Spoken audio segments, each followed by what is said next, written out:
Salut les petits miou. Alors, dans cette émission, je vais vous parler un petit peu des romans. Vous allez me dire des romans, c'est pas des mangas, nanani, nanana.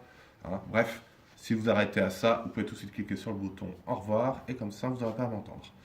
Donc, les romans qui sont des adaptations soit de manga, soit d'autres choses, mais là nous allons parler des adaptations manga en roman. Chez certains éditeurs, comme chez Kana, on peut trouver, ou chez Pika Roman.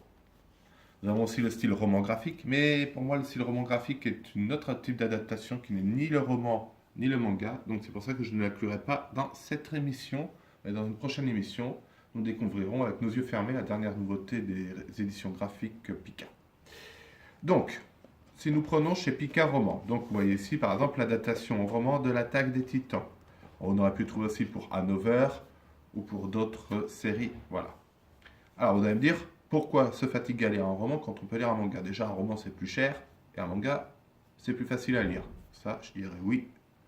Pour réflexe des radins et des feignants, oui. En effet. Mais attardons-nous un petit peu plus. Bon, l'Attaque des Titans a connu de nombreux dérivés, de nombreux spin-offs, donc je ne m'étalerai pas sur le titre parce que ce soit l'Attaque des Titans ou Hanover, le principe est le même. Pourquoi prendre un roman? Tout simplement parce que déjà, ce n'est pas beaucoup plus cher qu'un manga, puisque justement les éditeurs font un effort sur le prix. Nous avons donc à chaque fois une belle jaquette, quelques illustrations et surtout du texte. Alors vous me direz, waouh, ça fait beaucoup à lire. Certes, mais ce n'est pas non plus un roman de Proust ou de Shakespeare, hein, donc c'est très agréable à lire. On retrouve l'univers du manga. Nous ne sommes pas dans le light novel, nous sommes bien dans l'adaptation en roman, ce qui est assez différent. Donc vous trouverez beaucoup de dialogues et surtout vous trouverez des histoires inédites, beaucoup plus de détails et l'imagination travaillera beaucoup plus. Donc vous serez beaucoup plus plongé dans l'univers par rapport à un manga. Alors je ne dis pas que le manga est pas bien, c'est différent. Simplement le roman est un bon complément et franchement c'est très agréable à lire. Bon, le format ici est un format certes peu commode pour emmener dans les transports mais qui a l'avantage de permettre une lecture claire et limpide. Voilà. Si on prend chez Kana, eux, ils ont fait encore plus simple, ils ont fait des romans version manga. Ce qui veut dire que vous avez le même prix que les mangas et la même taille. Donc là, c'est pas une question de prix, hein, c'est une question d'avoir envie ou pas.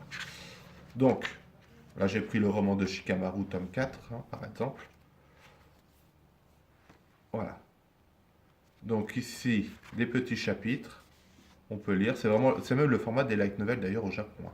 Donc c'est très agréable à lire, hein, ça c'est tout seul.